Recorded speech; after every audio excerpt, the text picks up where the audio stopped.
നമസ്കാരം. ഇന്നലെ പെട്ടെന്ന് സോഷ്യൽ മീഡിയയിൽ ഒരു വാർത്ത വൈറലാകുന്നു.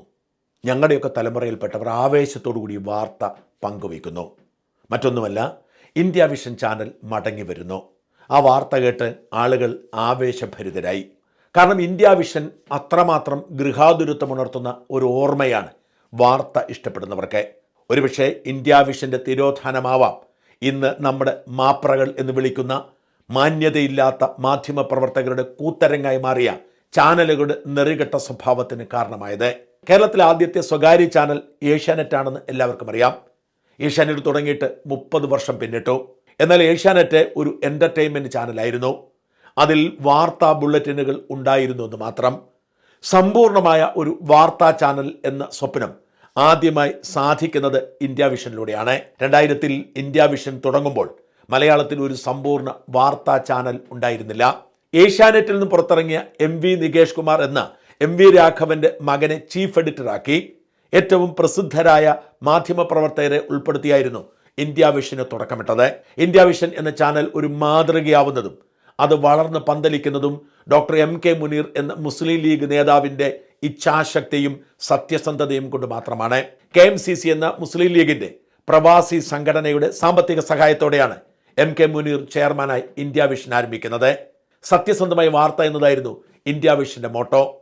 അതിന് ഏറ്റവും കൂടുതൽ വില കൊടുക്കേണ്ടി വന്നത് ഡോക്ടർ മുനീറിനാണ്. സത്യസന്ധമായ വാർത്തയ്ക്ക് വേണ്ടിയെടുത്ത സത്യസന്ധരായ മാധ്യമപ്രവർത്തകർ മുഖം നോക്കാതെ മാധ്യമ സ്ഥാപനത്തിന്റെ മുതലാളിമാർക്കെതിരെ പോലും നിലപാടെടുത്തു. എന്ന് വെച്ചാൽ മുനീർ നേതാവായിരിക്കുന്ന മുസ്ലിം ലീഗിന് പോലും ഇന്ത്യ വിഷൻ തലവേദനയായി മാറി. മുസ്ലിം ലീഗ് നേതാവ് PK കുഞ്ഞാലിക്കുട്ടി പ്രതിയായ ഐസ്ക്രീം പീഡന കേസ് പുറത്തേക്ക് കൊണ്ടുവരുന്നത് ഇന്ത്യ വിഷൻ ആയിരുന്നു. ഒടുവിൽ PK കുഞ്ഞാലിക്കുട്ടിക്ക് രാജിവെക്കേണ്ടി വന്നു. സർക്കാരിന് അധികാരം നഷ്ടപ്പെട്ടു. MK മുനീറിന് മുസ്ലിം ലീഗ് രാഷ്ട്രീയത്തിൽ ഒരുപാട് നഷ്ടങ്ങൾ ഉണ്ടായതും ഈ ചാനൽ നടത്തിയത് കൊണ്ടാണ്. എൻഡോസൾഫാൻ അടക്കം മുത്തങ്ങ അടക്കം ഈ നാട്ടിലെ ആർക്കും വേണ്ടാത്ത മനുഷ്യർക്ക് വേണ്ടി ശബ്ദമുയർത്താൻ, അതും നിരന്തരം നിർഭയം ശബ്ദമുയർത്താൻ ഇന്ത്യ വിഷന് സാധിച്ചു. എന്നാൽ ഈ നാട്ടിലെ സർവ്വ ദുഷ്ടശക്തികളും സാമ്പത്തിക ശക്തികളും ഒരുമിച്ച് ചേർന്ന് ഇന്ത്യ വിഷനെ ശ്വാസം മുട്ടിച്ചു. മുതിർന്ന പല മാധ്യമ പ്രവർത്തകർക്കും പതിയെ പതിയെ ഇന്ത്യ വിഷൻ വിട്ടുപോവേണ്ടി വന്നു.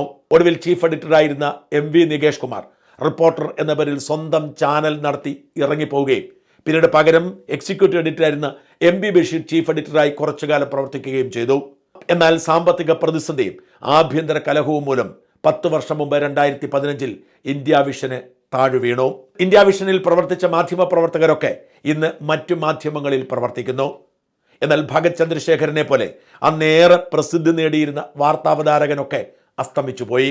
ഇന്ത്യ വിഷൻ അസ്തമിച്ചതോടെ നമ്മുടെ ചാനലുകൾ കളങ്കിത കച്ചവടക്കാർക്കും കളങ്കിത മത നേതാക്കൾക്കും അടിമപ്പണി ചെയ്യുന്നവരായി മാറി. അല്പമെങ്കിലും വ്യത്യാസപ്പെട്ടു നിൽക്കുന്നത് ഏഷ്യാനെറ്റ് മാത്രമാണ്. എങ്കിൽ പോലും വലിയ തട്ടിപ്പുകളും വെട്ടിപ്പുകളുമൊക്കെ അവർക്കും പുറത്തു കൊണ്ടുവരാൻ പരിമിതികളുണ്ടായി. നമ്മുടെ നാട്ടിൽ പുതുതായി ഉയർന്നു വരുന്ന തട്ടിപ്പ് സംഘങ്ങളെ കണ്ടെത്തി അവ തട്ടിപ്പാണെന്ന് വിളിച്ചു പറയാൻ ഏഷ്യാനെറ്റിന് പോലും കഴിയാത്ത സാഹചര്യത്തിലേക്ക് മാധ്യമ പ്രവർത്തനം മാറിയതിൻ്റെ പ്രധാന ഉത്തരവാദി ഇന്ത്യ വിഷന്റെ മരണമാണ്. ഇന്ന് ഇന്ത്യ വിഷന്റെ ഉത്തരവാദിത്തം നിറവേറ്റാൻ കഴിയുന്ന ഏക മാധ്യമ സ്ഥാപനം മറുനാടനാണ്. എന്നാൽ ഇതൊരു സാറ്റലൈറ്റ് ചാനൽ അല്ലാത്തതുകൊണ്ട് യൂട്യൂബർ എന്ന് വിളിച്ച് അധിക്ഷേപിക്കുകയും ഒതുക്കാൻ ശ്രമിക്കുകയും ചെയ്തുകൊണ്ടിരിക്കുന്നു. ആ ഇന്ത്യ വിഷൻ വീണ്ടും തിരിച്ചു വരുന്നു എന്ന് കേൾക്കുമ്പോൾ സ്വാഭാവികമായും ഇന്ത്യ വിഷന്റെ സത്യസന്ധമായ വാർത്താ ചരിത്രം അറിയാവുന്നവർ ആവേശം കൊള്ളും. മാത്രമല്ല, മാതൃഭൂമിയിൽ ദീർഘകാലം പ്രവർത്തിച്ച് മാതൃഭൂമി ചാനലിലൂടെ ഏഷ്യാനെറ്റിലൂടെ പുറത്തേക്ക് വന്ന് ഇപ്പോൾ സ്വതന്ത്രമായി പ്രവർത്തിക്കുന്ന ജോർജ് പുളിക്കനെ പോലെ പ്രഗത്ഭനായ ഒരാൾ ചീഫ് എഡിറ്ററായി വരുന്നു എന്ന് കേട്ടാൽ, അന്ന് ഇന്ത്യ വിഷന്റെ മുഖമായിരുന്ന ഭഗത് ചന്ദ്രശേഖർ അടക്കമുള്ളവർ എത്തുന്നു എന്ന് കേട്ടാൽ ആർക്കാണ് ആവേശം തോന്നാത്തത്? അതുകൊണ്ട് തന്നെയാണ് സോഷ്യൽ മീഡിയ ഞൊടിയിടയിൽ ഇതാ ഇന്ത്യ വിഷൻ വീണ്ടും മടങ്ങിയെത്തുന്നു എന്ന് ആരവമുയർത്തിയത്. പക്ഷെ ആരവത്തിന് അധികം ആയുസ് ഉണ്ടായിരുന്നില്ല. 10 വർഷം മുമ്പ് അടച്ചുപൂട്ടിയെങ്കിലും ആ കമ്പനിക്ക് കോടികളുടെ ബാധ്യതയുള്ളതുകൊണ്ട്, അനേകം പേർക്ക് പണം തിരിച്ചു കൊടുക്കാനുള്ളതുകൊണ്ട് ഇപ്പോഴും കമ്പനി നിയമക്കുരുക്കിലൂടെ മുമ്പോട്ട് പോകുന്നു. ഇന്ത്യ വിഷൻ പുനഃസ്ഥാപിക്കാനും വിൽക്കാനുമൊക്കെയുള്ള നീക്കങ്ങൾ ദീർഘകാലമായി നടന്നുകൊണ്ടിരിക്കുന്നു. എന്നാൽ ബാധ്യത ഏതാണ്ട് 35-40 കോടി ഉള്ളതുകൊണ്ട് തന്നെ അത് ഏറ്റെടുക്കാൻ ആരും ധൈര്യം കാട്ടുന്നില്ല എന്ന് മാത്രം. ഈ പശ്ചാത്തലത്തിൽ ഇന്ത്യ വിഷൻ വീണ്ടും വരുന്നു എന്ന വാർത്ത തിരസ്കരിച്ചുകൊണ്ട് ഡോക്ടർ മുനീർ തന്നെ രംഗത്തെത്തി. ഡോക്ടർ മുനീർ ഇങ്ങനെ കുറിച്ചു: പ്രിയപ്പെട്ടവരെ, കേരളത്തിൽ ദൃശ്യമാധ്യമ രംഗത്ത് പുതിയ വഴിയും ചരിത്രവും തെളിച്ച ഇന്ത്യ വിഷൻ വീണ്ടെടുക്കാനുള്ള ഊർജിത ശ്രമങ്ങൾക്കിടെ ഒരു വ്യാജ നീക്കം ശ്രദ്ധയിൽപ്പെട്ടു.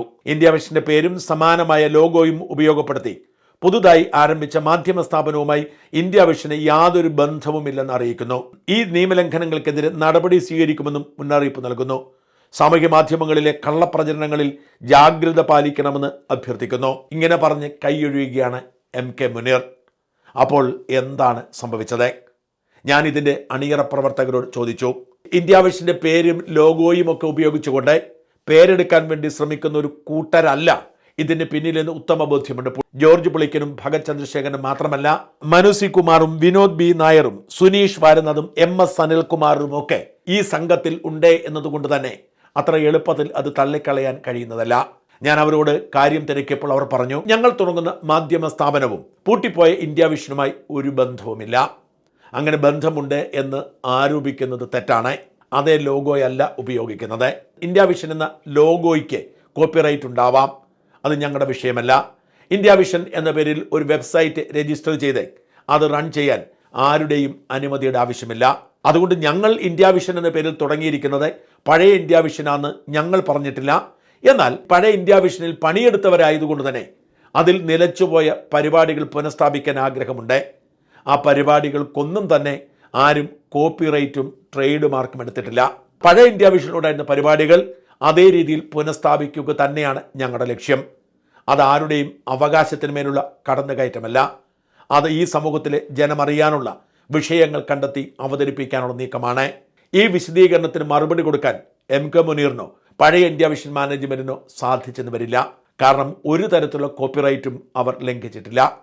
വാസ്തവത്തിൽ ഇപ്പോൾ ഇങ്ങനെയൊരു പ്രസ്താവനയുമായി രംഗത്ത് വന്നതുപോലും പഴയ ഇന്ത്യ വിഷന് ബാധ്യത തീർക്കാനുള്ളവർ മുനീർ അടക്കമുള്ളവരുടെ വീട്ടിൽ കയറി ചോദ്യം ചെയ്തതുകൊണ്ടാണ് എന്ന് സംശയിക്കേണ്ടിയിരിക്കുന്നു. ഇതൊരു ചാനലല്ല, ഇതൊരു വെബ് പോർട്ടലും സോഷ്യൽ മീഡിയ പ്ലാറ്റ്ഫോമുകളുമാണ്.